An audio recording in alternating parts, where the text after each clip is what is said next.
It's another business week, and this is Business Morning. Thank you for joining us. I'm Chimeze Obi Iwagu. Well, it's a pretty busy week for government and business leaders as all road leads to Abuja for the 24th Nigeria Economic Summit. Now, the summit, which is for 2 days and begins today, has the theme, Poverty to Prosperity, making governance and institution work. Now, this is coming at a time when the issue of good governance and economic inclusion has become an existential one for our nation. Now, the President, Muhammadu Buhari, is expected to lead the opening plenary, which is on rule of law and corruption. Now, all the sessions during the summit include effective public institutions, sustainable economic opportunities, working lunch meeting with state governors, roundtable on domestic resource mobilization, citizens' rights and participations, startup pitching and venture networking sessions, as well as policy commission breakout sessions where sectoral issues will be explored with relevant ministers.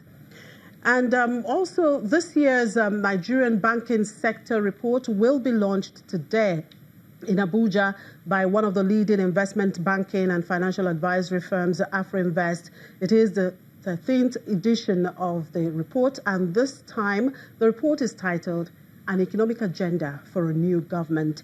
Now, this takes a critical look at the banking sector, which has remained resilient through economic travails in recent years, and also considers the challenges facing the Nigerian economy and proffers an agenda for the incoming government after the general elections in 2019.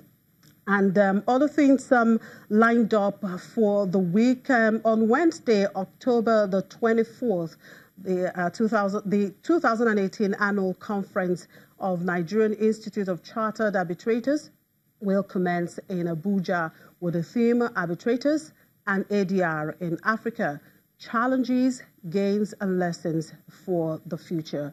And on the same day here in Lagos, the third Africa Oil and Gas Talent Summit 2018 will begin with the theme, People as the Real Assets, Delivery, Innovation and Growth in the New Normal of Global Oil and Gas. And the following day, Thursday, October 25, the Tony Elumelu Foundation will hold its 4th annual TEF Entrepreneurship Forum, and that will also take place in Lagos. On Friday, October 26, the 2018 New Media Citizens and Governance Conference will commence in Abuja with the theme, Government, Civic Spaces and the Role of New Media.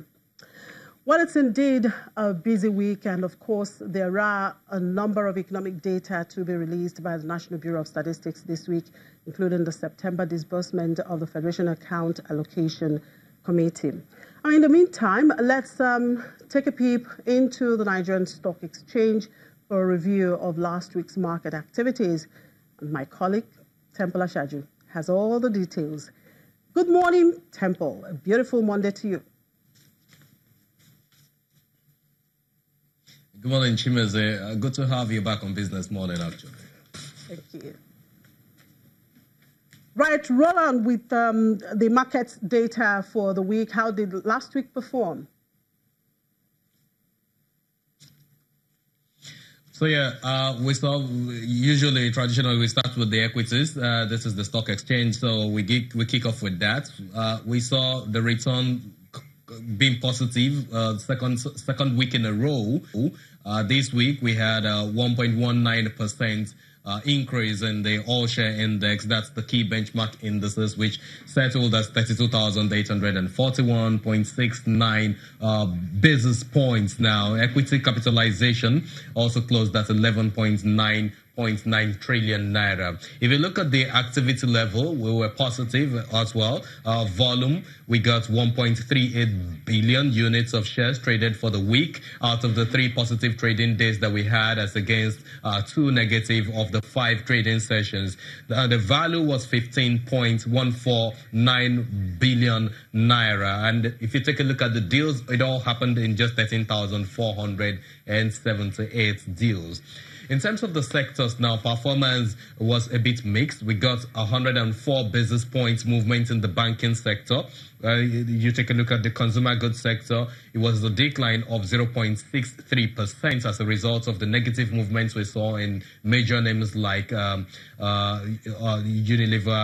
Nestle was a bit flat. That's for the greater part of last week and more. But for industrial goods sector, it was also negative, 0.55%, despite the positive movements that we saw in Dangote Cement, which rose positively and swayed the direction of the market last week. Insurance sector was surprisingly positive by 1.97%, while the oil and gas was negative by 87 basis points.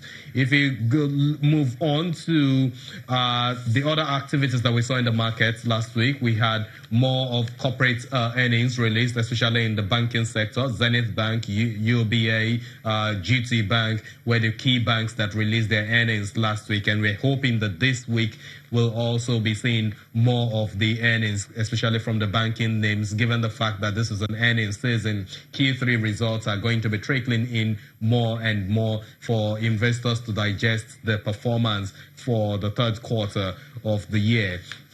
But for the energy market, if you look at the segments, a lot of the companies that we track, most of them are flat. We saw movements in just two of the companies, and that's Forte Oil and, of course, Etana Oil PLC. For corn oil, there was no change in its share price, albeit we had a movement and we had some transactions. There are 135,000 units of its shares traded for just 22 naira 50 kobo. Forte Oil was negative by almost 10%. That's 9.23% precisely at 20 naira 15 kobo after investors exchanged 178,684 of units of its shares now last week, Friday. Now, 11 PLC trading at 175 naira unchanged in terms of share price movement, though we saw some 7,000 units of shares traded. MRS PLC, no trading till date in terms of transaction, none, but it's hanging at 28 naira 55 kobo. O was positive at 5 naira 20 kobo, rose some 1 naira, rose some 1.96% after investors did 713,441 units of its shares there. Seplat was still at 615 naira. Investors keeping fingers crossed, watching and waiting for what will transpire on that company, as although we didn't see any change in its share price in terms of movement, in terms of percentage. But then we saw some 87,000 of its shares now change. Total PLC was also flat in terms of share price. Etana Oil PLC was positive by 3.33%.